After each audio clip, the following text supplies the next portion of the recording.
Hello and welcome to another episode of Keeping Up with Kendall. Hi, my name is Dr. Tony Cruz. I'm the campus president here at the Kendall campus of Miami-Dade College. And we're coming to you from the fabulous Learning Commons at the Kendall campus. And today we have with us not just one, not two, but three special guests, professors of art here at the Kendall campus. We have our fabulous Professor Basile, Professor Silva, and Professor Chirinos. Welcome to the three of you. Thank you. Thank you for joining us here today on the show. And we're going to jump right into questions because we got three of you, and I know that you have a lot to share. Okay. So first and foremost, the question is, you each have your own journeys of how you got here as professors. And so share with us a little bit about that journey and why you chose teaching as a profession. Okay, I'll go.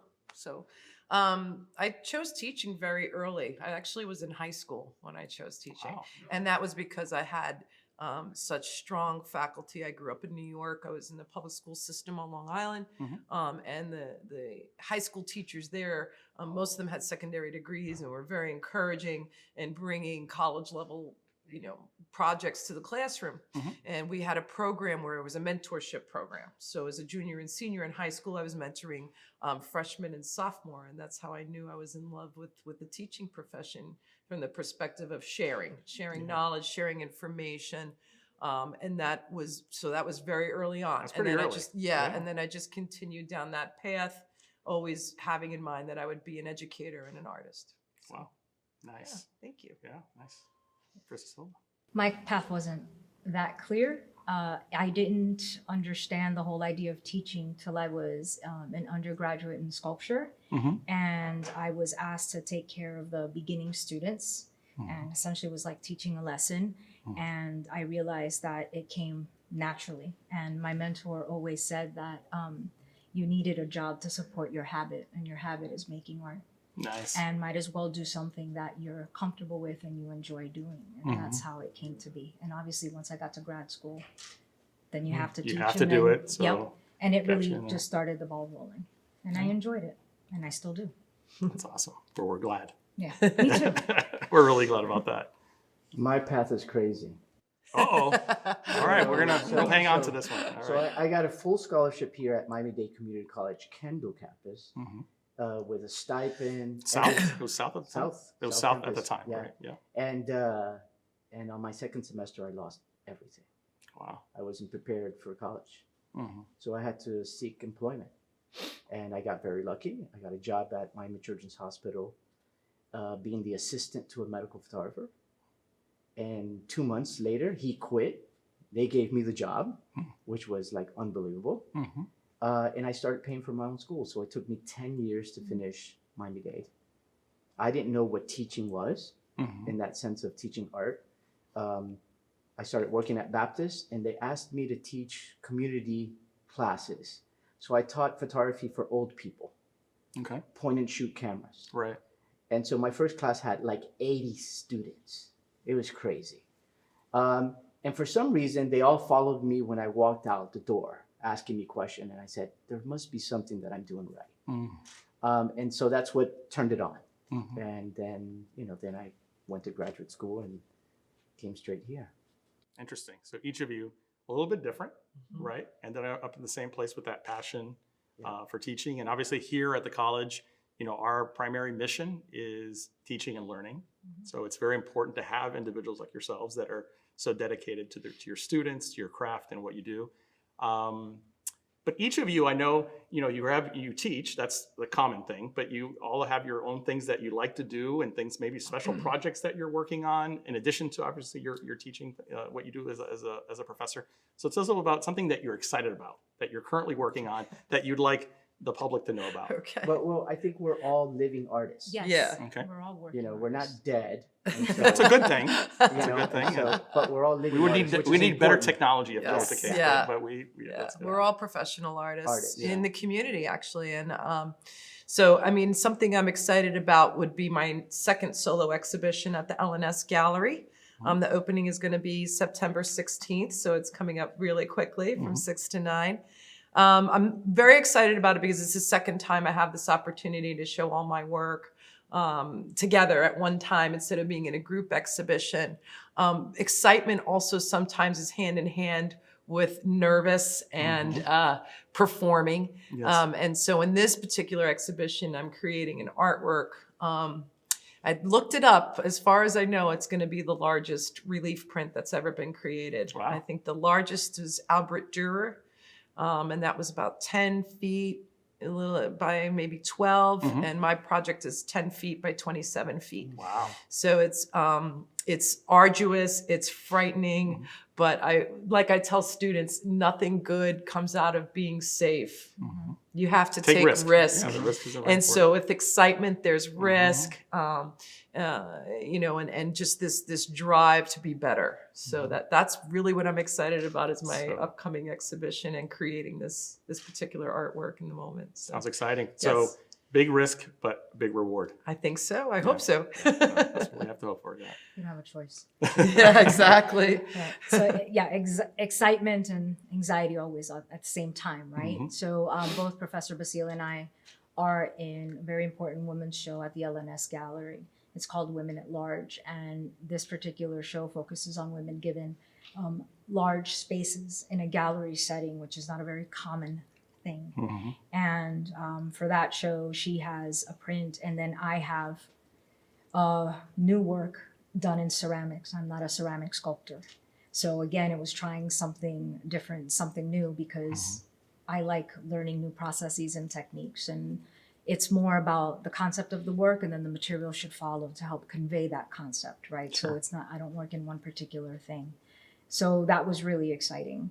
And tonight we have a conversation about it at the LNS Gallery at 6 p.m. So that's going to be adding to this whole idea of women in the gallery setting and in the museum setting.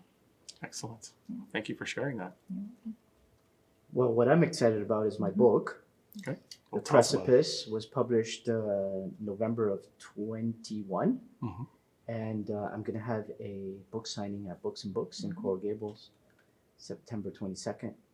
And I'm super excited about that. Have a dialogue with the people that come in about these images that are in this book, 25 years in the making. And so I'm super excited about, like, you know, it's like sending your kid out in the world and seeing what happens to it. So I'm excited to see what response I'm getting from the community here. Excellent. Well, thank you for that as well. And, you know, I know that each of you, as artists and as professors, inspire our students every day with the work that you do with them. But I would like to know, the big question here is, who has inspired you? And it could be, again, it could be somebody from the art world. It could be a relative. It could be a friend. It could be somebody that you don't even know, right? I mean, sometimes we follow people. Maybe now we you know, there's more ways of following people, but you know, maybe we read a book once, or we saw a show or something, and it kind of said, oh, you know, that person really inspires me to follow my passion. Right. Who would that be? Okay. Well, it's tough to pin one person. Well, okay. I'm just going to put that right there, because your growth as an individual, as you go through college, as you become a professional artist, there's different people along the way that support you in that endeavor. I mean, we're not exactly a discipline of, you know, fast paced, get a job right away, make a lot of money. So it's important to have these people. But I would say the foundation inspiration is my high school teacher, Dan Christoffel. He was overly enthusiastic about making art all the time. He created a college level environment. You know, I'd be in the classroom and he'd be playing jazz, you know, and I'd be like, who's that? What's that? And we're learning about Miles Davis and Charlie Parker on top of learning how to be a great artist. Or I'll never forget the afternoon I said to him, it was All Things Considered at 5 o'clock. And I said, what's that? He goes, well, that's National Public Radio. So, you know, I mean, I'm 17, 18 years old and these things are happening and my eyes are opening, and it was just truly inspiring. And along the way throughout my education, I have to say, once I got to the college level, there were different female professors that supported me tremendously. I would not be a printmaker today if it wasn't for Professor Lisa Drost at the University of Miami. Okay. You know, I would not have made the effort to graduate with a master's degree with extra credits in another discipline if it wasn't for my painting professor, Jane Barrow. So, and they are still living, working artists that are in galleries, professional artists. And I think that's really where the inspiration comes from, because you see them be successful and you think, well, yeah, I can do this. Yeah. Absolutely. Great. Absolutely.